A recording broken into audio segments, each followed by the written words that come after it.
오늘도 우리 말씀으로 승리하시고 또 건강하시기를 축복합니다. 어제 아침에 우리 구장에서 마침내 사울이 이스라엘 왕으로 선출되었음을 보았습니다. 그렇지만 온 이스라엘의 전폭적인 지지를 받지는 못했습니다. 그 앞장 10장 17절에서 27절 사이를 보면은 왕으로 세움은 받았지만은 전폭적인 백성의 지지를 받지를 못한 것을 보게 됩니다. 그러던 중에 암몬 족속이 길르앗 라베스를 공격하게 되는데, 이 사건은 사울에게 왕으로서의 그의 위치를 굳힐 수 있는 기회를 제공하게 되었던 겁니다. 그래서 오늘 이 본장에서는 사울이 길르앗 야베스를 구함으로 이제 정상적으로 모든 백성들에게 왕이라고 하는 아주 칭송함을 받게 되는 그런 계기가 되는 겁니다. 그리고 이 사울이 길르앗 야베스를 구하고 그 후에 사울은 승리의 영광을 하나님 앞에 겸손하게 돌린 이 왕의 초기의 업적을 우리가 볼 수가 있습니다.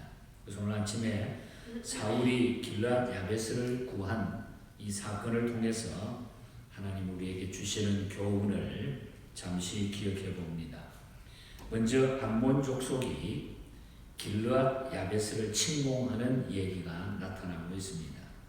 1절에서 5절 사이에 보면 그 말씀인데, 암몬 족속은 이스라엘의 숙적이었습니다.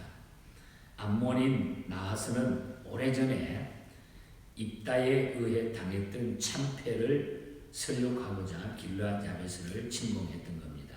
이 길르앗 야베스는 우리가 사사기 19장에 보면은 한때 베냐민 지파의 성읍 기브아 사람들의 문제로 인해 가지고 전 이스라엘 지파에게 크게 도륙을 당한 그런 성읍입니다.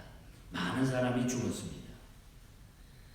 왜냐하면 이는 기브아 문제를 논의하기 위해서 여호와의 총회에 다 참석을 해야 되는데 여호와 총회에 참석하지 않았기 때문에 이 사람들이 그만큼 죽게 되었다고 하는 것이 이미 사사기에서 나타나서, 그러다가 보니까 그들은 자동적으로 숫자가 줄 수밖에 없었습니다.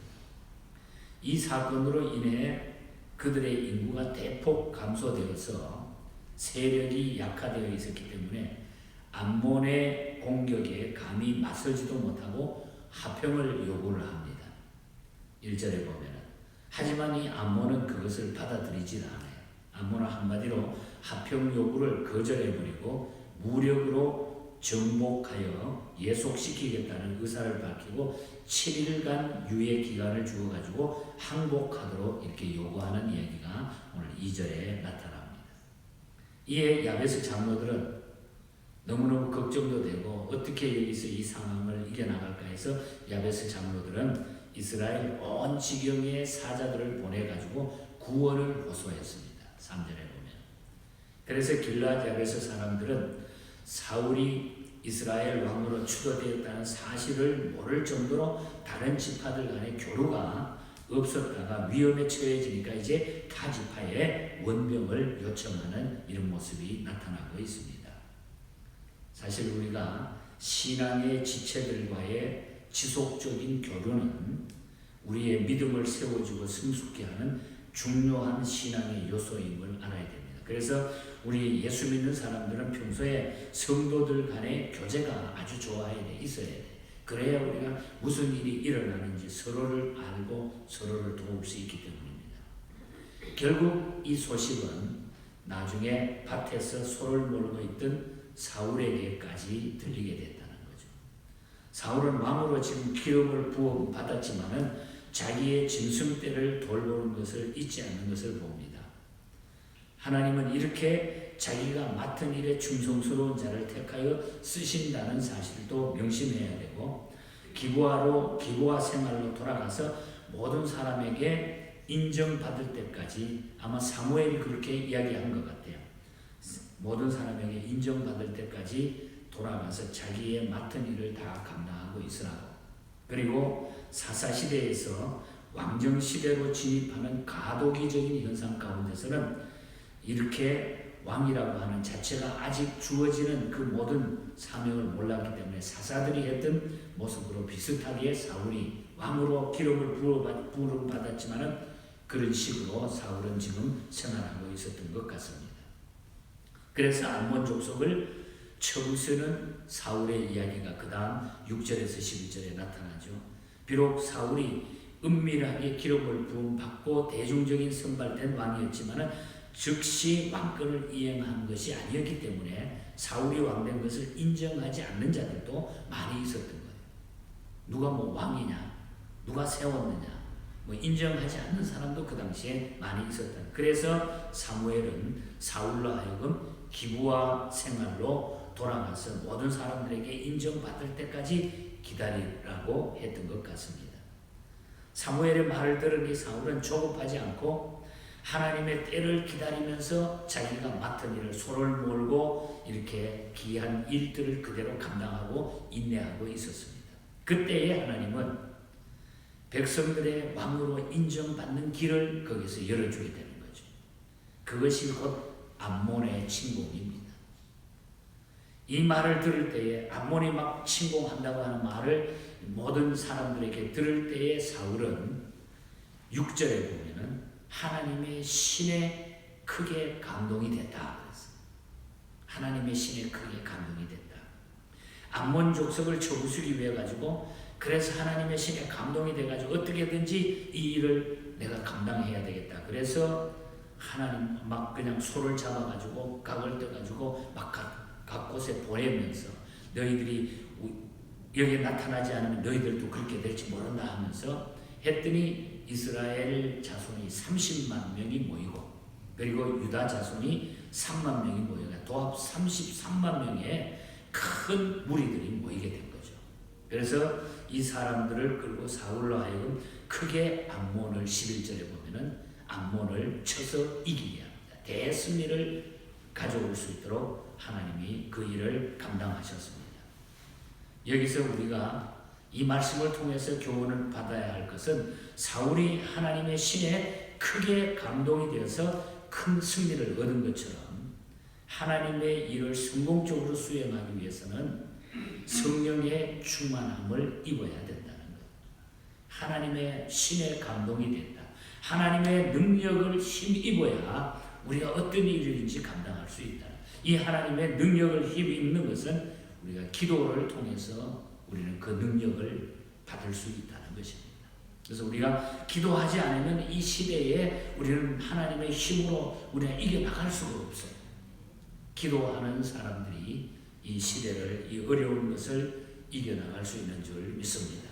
우리가 방금도 스톡스라고 하는 목사님이 만들었던 찬송가를 불렀습니다만 힘이 없고 연약하나 엎드려서 비오니 충만하게 하옵시오니 무한 감사합니다. 성령이 내게 힘이 없고 우리가 연약하지만 엎드려서 하나님 앞에 기도할 때에 충만한 하나님의 능력이 우리에게 임해서 우리는 모든 것을 이길 수 있다는 거죠. 그래서 이 사울은 하나님의 신에 크게 감동이 됐다. 오늘 저와 여러분들도 이 시대에 하나님의 신에 크게 감동된 자로 살아가시기를 축복합니다. 기도를 통해서 주시는 하나님의 능력입니다. 그렇게 하면은 33만 명이라는 영적 대군을 우리 주변에 하나님은 붙여주실 줄 믿습니다. 마지막 부분에 12절에서 15절 사이에 보면은 왕으로 인정받는 사울의 모습이 이제 나타나죠. 정상적으로 왕으로 인정이 되는 겁니다. 이 전쟁에 하나님의 능력으로 승리하게 되니까 12절에 보면은 사울이 어찌 우리를 다스리겠느냐 한 자가 누구니까 그들을 끌어내서 우리가 죽이겠나이다. 이 말씀을 볼 때에 여기까지 사울은 왕이면서도 멸시를 받아왔다는 거예요. 왕이면서도. 근데 이제는 꼼짝도 못하게 모든 사람들이 이 사울을 칭송하게 됐다는 겁니다. 이제 전쟁에서 승리하자 그들 모두가 사울을 왕으로 인정했습니다. 이처럼 비록 하나님의 뜻에 따라 부르심을 받고 나갔는데도 배척을 당하는 경우 낙담할 필요가 없다는 거예요. 하나님이 언젠가는 하나님이 세우신 사람은 하나님께서 인정받도록 하나님이 이끌어 주신다는 거죠. 하나님의 결말은 반드시 합력하여 선을 이루기 때문인 것입니다. 세상 일은 항상 변수가 있습니다. 그러나 하나님께서 하시면 완전하다는 거죠. 하나님께서 하시는 일은 완전한 일이다. 그래서 12절 마지막 하반절에 보면 12절 이하의 말씀 보면 15절에 가서 보면 길갈에서 사울을 왕으로 세우고 크게 기뻐했다. 마지막 절에 모든 백성들이 사울을 왕으로 세우고 크게 기뻐했다. 인정하지 않았던 사람들이 하나님의 능력으로 귀한 일을 감당했던 사울을 크게 기뻐하면서 왕으로 삼았다. 이것이 바로 하나님이 하시는 일입니다. 그래서 우리는 오늘 본장을 통해서 주시는 하나님의 귀한 말씀의 결론은 우리가 하나님의 능력을 힘입어야 된다. 하나님의 신의 감동을 받아야 된다. 이것은 기도를 통해서 또 기도하는 사무엘 종을 통해서 하나님께서 그 능력을 그 시대에 허락하셨던 것을 보게 됩니다. 크고 작은 일을 우리가 헤쳐나가고 이 어려운 때를 이길 수 있는 것은 우리가 기도함으로 우리는 성령의 능력을 힘입어야 우리가 이길 수 있습니다. 이 믿음으로 끝까지 이 시대를 이겨나가는 우리 모두가 될 수 있기를 주님 이름으로 오늘도 간절히 축복합니다. 하나님 아버지 감사합니다. 힘이 없고 연약하지만 엎드려서 비올 때 성령 충만함이 우리에게 임하게 될 줄 믿습니다.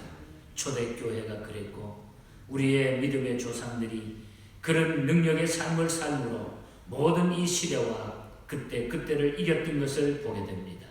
하나님 저희들도 이 시대에 멋진 이런 그리스도인의 삶을 하나님의 능력으로 하나님 받아 살아가는 저희들이 되게 하여 주시옵소서. 오늘 하루도 이 믿음으로 우리의 일터에서 곳곳에서 우리 성도들 승리케 해주시고 우리 모든 가정들 위해 주의 은혜로 함께하여 주시옵소서. 거룩하신 예수님 이름으로 기도하옵나이다.